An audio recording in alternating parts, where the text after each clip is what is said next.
ঠাকুর কাছে টাকা নিয়ে এখন যাচ্ছি আমি বিড়ি খাওয়ার জন্য। সাইকেলটা নিয়ে চলে গেলাম সরাসরি বাজারে। তারপর আমি চলে আসলাম এই কাকুটার দোকানে। তারপর ওখান থেকে মাছ নিয়ে আমি বেরিয়ে পড়লাম বাড়ি যাওয়ার জন্য। তারপর বাড়ি এসে এখানে মাছটা রেখে চলে গেলাম স্কুলের মাঠে। আর স্কুলের মাঠে এসে আমরা একটু এখানে ফানি ভিডিও বানাচ্ছিলাম।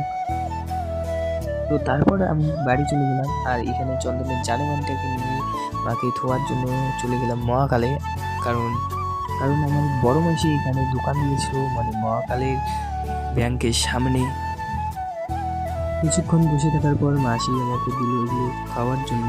তো খাওয়া দাওয়াটা করি আগে, তারপর আমার খাওয়া দাওয়া শেষ হলো। তো তারপর আমি ভাবছিলাম বাড়ি যাবো। তো তারপর চন্দনের জানেমানটাকে নিয়ে বেরিয়ে পড়লাম। আর এখানে কীর্তন হচ্ছে, তো রাতে আসবো বুঝি।